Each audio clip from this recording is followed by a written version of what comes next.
வணக்கம் நேயர்களே, ஃபீபாவின் இன்றைய காலை தியானத்திற்காக உங்களை அன்புடன் வரவேற்கிறேன். கிறிஸ்துவுக்குள் அன்பான ஃபீபா நேயர்களுக்கு என் அன்பின் வாழ்த்துக்கள். இந்த நாளிலுமாய் கூட நாம் வேதத்திலிருந்து ஒரு பகுதியை நாம் வாசித்து தியானிக்க இருக்கின்றோம். நம்முடைய தேவனாகிய கர்த்தர் தன்னுடைய வருகை நாளிலே ஒரு கூட்டம் ஜனத்தை பார்த்து, வாருங்கள் என் பிதாவினாலே ஆசீர்வதிக்கப்பட்டவர்களே என்று சொல்லி, நான் பசியாயிருந்தேன், நான் தாகமாயிருந்தேன், நான் அந்நியனாயிருந்தேன், என்னை நீங்கள் ஏற்றுக்கொண்டீர்கள் என்று சொல்கின்றார். அப்பொழுது அந்த மக்கள் கேட்கின்றார்கள், நாங்கள் உம்மை எப்பொழுது பசியுள்ளவர்களாக, நான் தாகமுள்ளவராக நாங்கள் பார்த்தோம் ஆண்டவர் என்று சொன்ன பொழுது ஆண்டவர் சொல்கின்றார், இந்த சிறியரில் ஒருவனுக்கு எதை செய்தீர்களோ அதை எனக்கே செய்தீர்கள் என்று சொல்லி. எனவே கிறிஸ்தவத்தினுடைய மிகப்பெரிய அருமையான பண்புகளிலே ஒன்று மற்றவர்கள் மேல் கரிசனை உள்ளவர்களாக இருப்பது.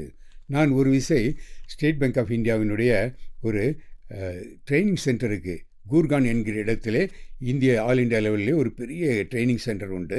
அதிலே நான் ட்ரைனிங்காக செல்வதற்கான ஒரு சந்தர்ப்பம் கிடைத்தது. அதிலே அந்த ட்ரைனிங்கினுடைய இறுதி நாளிலே அங்கு ஒரு கேள்வி கேட்கப்பட்டது. அந்த கேள்வி என்னவாக இருந்தது, நீங்கள் எவ்விதமாக நம்முடைய வாழ்வு எவ்விதமாக இருக்கும் என்பதை குறித்து சொல்கின்றார்கள். ஒரு வாழ்வியலை குறித்து நீங்கள் ஸ்டடி பண்ணுறீங்களே, why you want to study என்று சொன்ன ஒரு கேள்வி கேட்கின்றார்கள். அங்குள்ள பார்ட்டிசிபென்ட்ஸ் எல்லாம் அதுக்கு பதில் சொல்ல வேண்டும். உடனே எல்லோரும் ஏக குரலில் சொல்கின்றார்கள், டு கெட் எ டிகிரி, ஒரு டிகிரி கிடைக்க வேண்டும், அதற்காக நாங்கள் படிக்கின்றோம் என்று சொல்லி. அப்பொழுது அங்கே கேட்கின்றார்கள், எதற்காக உங்களுக்கு டிகிரி வேண்டும் என்று சொன்ன உடனே அதுக்கான பதில் எல்லோரும் சொல்கின்றார்கள். பதில் என்னவென்று சொன்னால், டு கெட் எ ஜாப், எங்களுக்கு வேலை கிடைக்க வேண்டும், அதற்காக ஒரு டிகிரி, ஒரு பட்டம் இருக்க வேண்டும் என்று சொல்கின்றார்கள். ஓகே, ஜாப் எதற்காக, Y you want a job என்று சொன்ன உடனே பதில் சொல்கின்றார்கள் உடனடியாக, to live, to earn the livelihood, வாழ்வதற்காக, அதற்காக நமக்கு ஒரு ஜாப் வேண்டும் என்று சொல்கின்றார்கள்.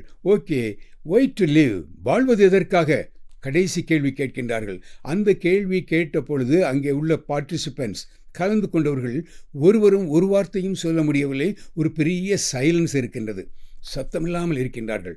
அப்பொழுது நான் ஒரு கிறிஸ்தவ பின்னணியிலே, நாம் இப்பொழுது முதலிலே வாசித்தோம் அல்லவா, ஒரு கிறிஸ்து இயேசுவினுடைய போதனைகளிலே ஒன்று, அவருக்காக, ஏழை எளியவர்களுக்காக, இந்த சிறியர்கள் ஒருவனுக்கு எதை செய்தீர்களோ அந்த வசனங்கள் எனக்கு நினைவுக்கு வருகிறது. உடனே நான் சொல்கின்றேன், லிவ் டு சர்வ் என்று சொல்லி சத்தமாக சொல்லிவிட்டேன். நாம் வாழ்வது எதற்காக, மற்றவர்களுக்காக உதவிக்கரம் நீட்டுவதற்காக தேவன் நம்மை வைத்திருக்கின்றார் என்று சொல்லி லிவ் டு சர்வ் என்று சொல்கின்றேன். உடனே அந்த நடத்துகின்ற அந்த இன்ஸ்ட்ரக்டர் எல்லாரையும் பார்த்துவிட்டு, யார் இந்த பதிலை சொன்னது என்று கேட்கின்றார்.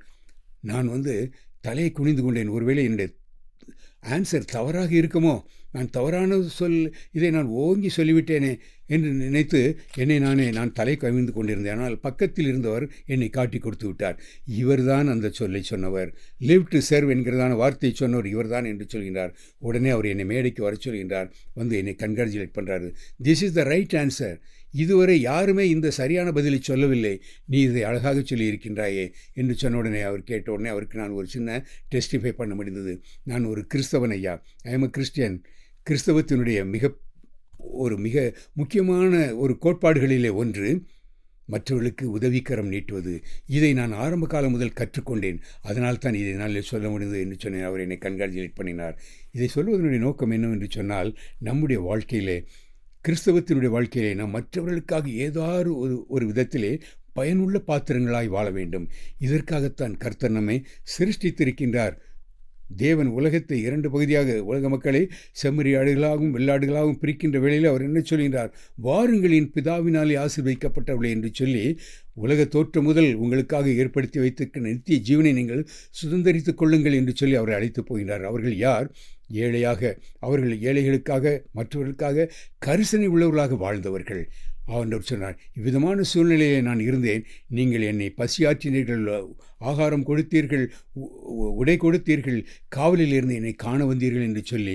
எனவே அதை கேட்கின்றவர்கள் என்ன சொல்கிறாங்க, இப்படியெல்லாம் நான் உங்களை பார்க்கலையே என்று சொன்னவுடன் ஆண்டவர் சொன்ன ஒரே ஒரு வார்த்தை, இந்த சிறியரில் ஒருவனுக்கு எதை செய்தீர்களோ அதை எனக்கே செய்தீர்கள் என்று சொல்லி. எனவே நாமும் கூட நாம் வாழ்கின்ற சமுதாயத்திலே குறைவுள்ளவர்களை, பார்க்கின்ற வேளையில் உடனடியாக நம் உள்ளத்திலிருந்து ஒரு கம்பேஷன் உருவாக வேண்டும். அவர்களுக்காக உதவிக்கரம் நீட்ட வேண்டும். அது தேவனுடைய பார்வையிலே வெளியேறப்பெற்றது. கிறிஸ்தவத்தின் மிகப்பெரிய கோட்பாடுகளில் அது ஒன்றாக இருக்கிறது. இதை செய்வதற்காக இப்படிப்பட்டதான ஒரு சூழ்நிலையிலே நம்முடைய வாழ்க்கையை நாம் அமைத்துக் கொள்வோம். கர்த்தர் நம் அனைவரையும் ஆசீர்வதித்து வழிநடத்துவாராக. ஆமென். இன்றைய காலை தியானத்தில் பங்கேற்றமைக்காக நன்றி. உங்களது கருத்துக்களை பகிர்ந்து கொள்ளவோ மேலும் விவரங்கள் அறிந்து கொள்ளவோ 94585052 என்ற எண்ணிற்கோ அல்லது info@fibaonline.org தொடர்பு கொள்ளவும். தேவன் தாமே உங்களை ஆசீர்வதிப்பாராக. ஆமேன்.